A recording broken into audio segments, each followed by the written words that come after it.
agak stabil kirimnya. Jadi nggak cuman Karazi doang, nggak cuman aku doang. Jadi kita bagi-bagi ya, hidungnya mirip siapa, matanya mirip siapa, mukanya mirip siapa. Jadi adil hari ini. Saya punya 2 anak cowok, kepengen punya anak perempuan nggak sih kalian itu? Kalau aku pengen sih kepengen ya kan? Cuman ntar ya. Udah ditanya nafas dulu.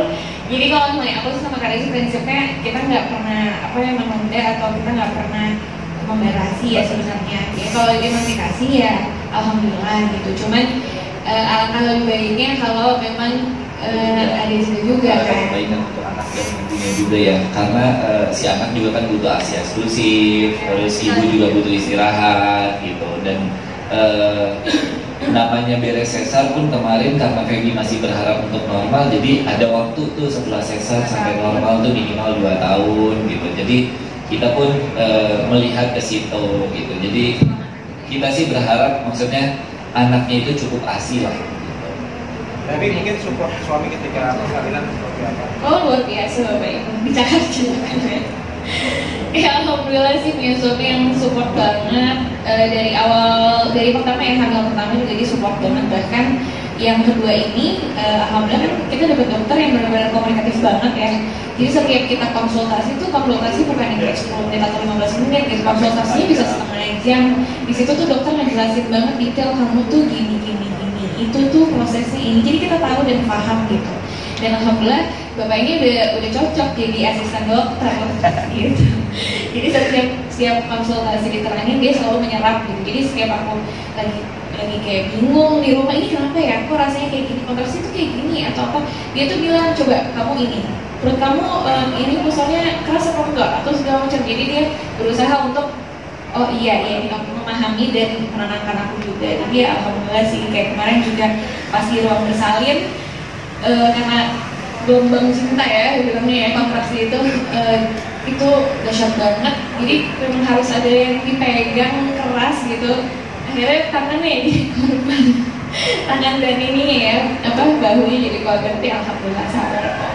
Sempat takut gak sih, kan yang pertama itu fetal, nah yang kedua normal gitu. Sempat takut gak sih saat makan lahiran normal lagi gitu?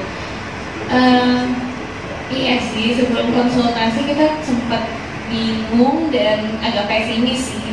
Jadi kayak bisa nggak ya dari sesar ke normal dengan proses PBAC ini. Tapi ya kan balik lagi kita ikhtiar ya. Jadi Karazi juga selalu bilang sama aku, kita ikhtiar nih PBAC. Tapi kalaupun di tengah jalan ataupun ending nih persalinan kamu itu akhirnya nggak bisa normal, ya nggak apa-apa juga. Atau juga sebenarnya yang namanya ibu mau proses normal atau sesar ya tetap jadi ibu gitu. Jadi sebenarnya nggak ada bedanya gitu. Semua pasti punya perjuangan dan cerita masing-masing yang memang harus diapresiasi. Jadi karena udah ditanamkan itu, jadi aku mikir ya udahlah, yang penting udah ikhtiar. Kalau memang rezekinya aku bisa PBAC, aku bisa PBAC. Tapi kalau nggak pun ya nggak apa-apa, yang penting aku dan anak juga dalam kondisi yang baik.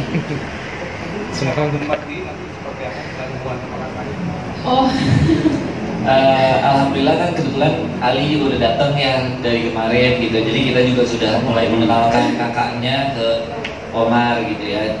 Dan kita sebetulnya pertama-tama agak takut karena Ali juga memang masih 2 tahun, dia masih belum bisa sepenuhnya mengerti, masih sepenuhnya explore gitu. Jadi tapi melihat respon dari dia langsung tahu, karena memang waktu Feby lagi hamil pun kita udah kasih tahu ini ada Omar, ini ada adiknya Ali, kita udah kenal-kenalin kayak gitu. Dan ketika pas lahir pun Ali langsung kita tahu, Ali ini Omar, dia langsung senyum gitu. Omar, dia udah bilang gitu, sayang, dia udah bisa gitu sih. Maksudnya Walaupun kita agak takut karena kan dia nggak tahu mana kenceng, mana pelan kan gitu. Jadi alhamdulillah kita dari waktu pas dalam kandungan, sayang ya, dicium Omarnya, dicium perutnya Feby gitu. Jadi memang kita udah membentuk itu gitu.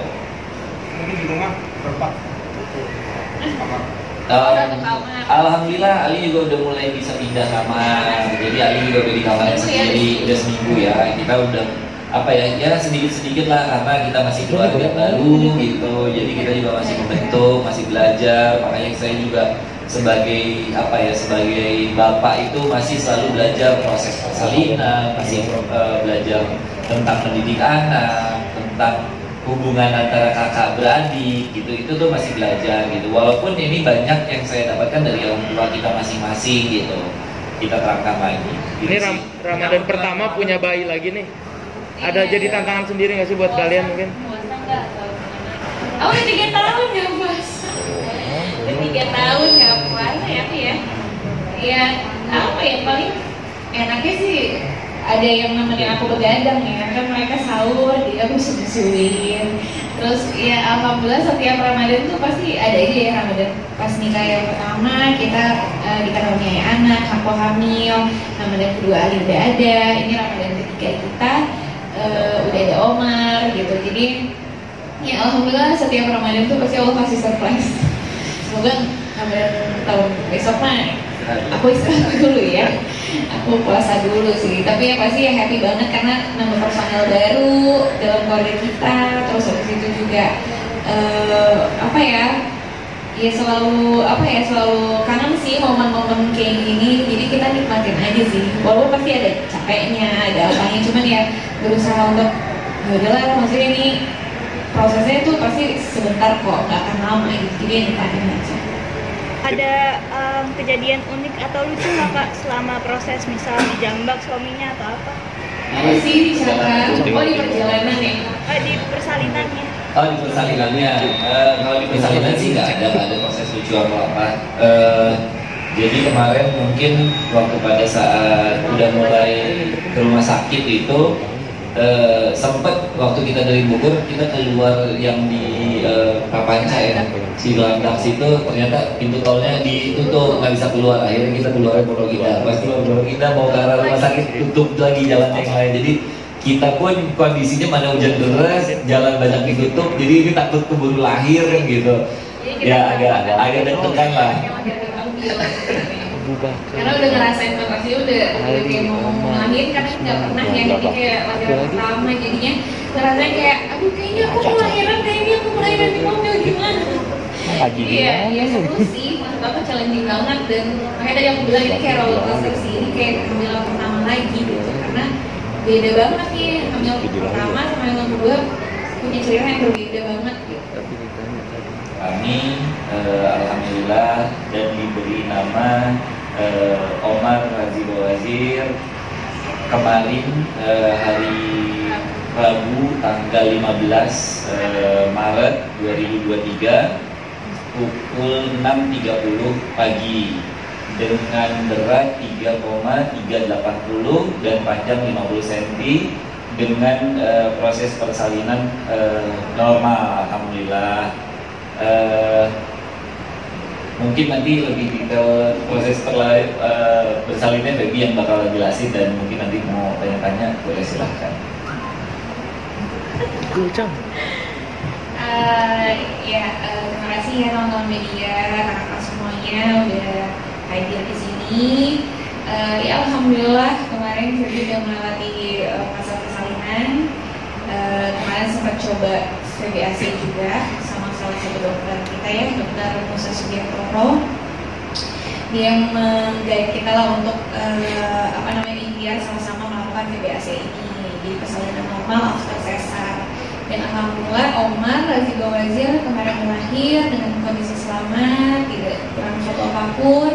Alhamdulillah abunya juga sehat, tidak ada masalah apapun juga. Jadi terima kasih banyak untuk teman-teman semua yang mendoakan ya. Ada banyak juga beberapa teman-teman sahabat kerabat kita yang belum kita sempat balas juga. Pokoknya terima kasih banyak.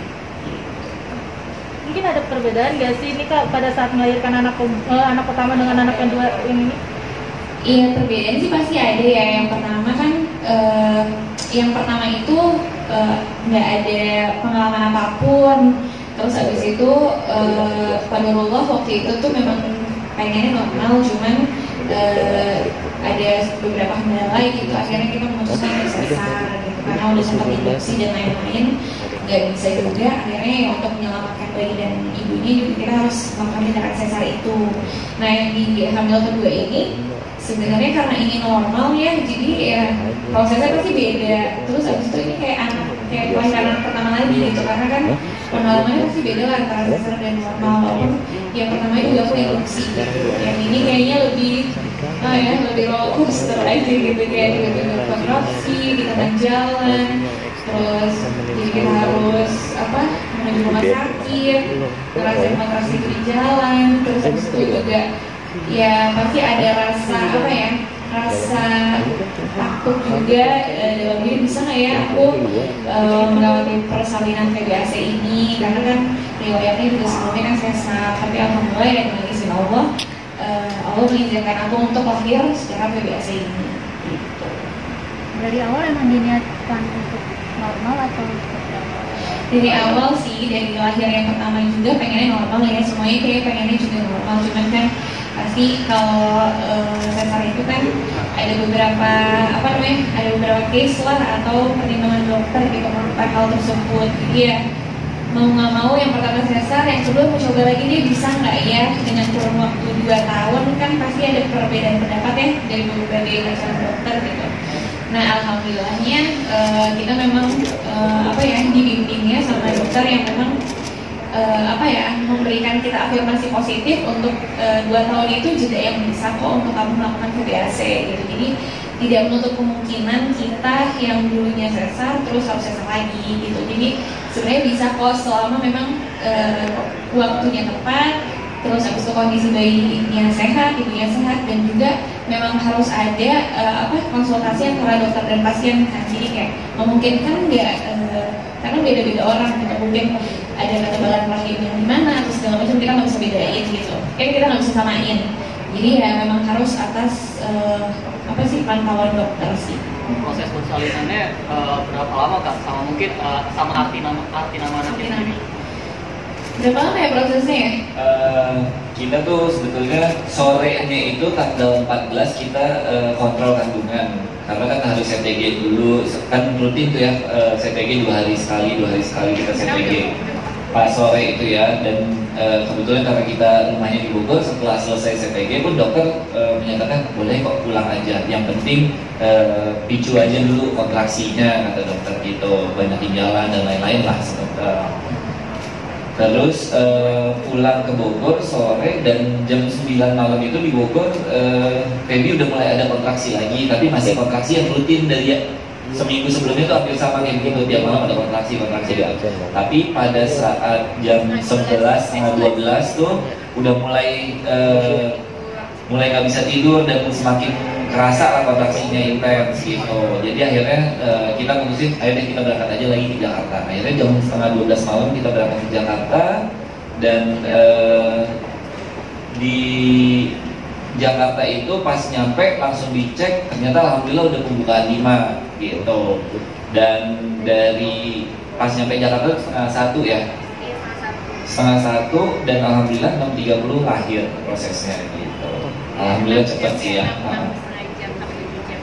Dan kenapa diberi namanya Omar? Kebetulan saya pribadi pengen dari dulu kalau punya anak laki itu namanya tidak jauh dari Khulafaur Rasyidin, Abu Bakar, Umar, Utsman, Ali, kan itu. Jadi iya gitu.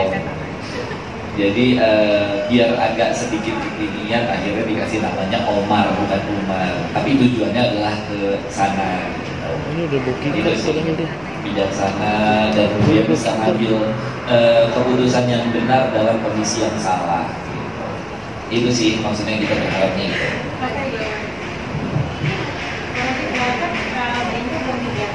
Apa alasannya, lalu mirip siapa sih Kak itu antara yang kita berdua nih? Itu di hati Omar itu ya, Omar itu kita berharap bisa jadi syafaat ya untuk keluarganya kelak, terus habis itu juga dia jadi yang bijaksana, pemimpin, kayak hadirannya dia bisa membimbing lah ibaratnya keluarganya nanti. Dan kenapa belum ditunjukin mukanya? Karena masih kecil banget ya, kan kasihan ya.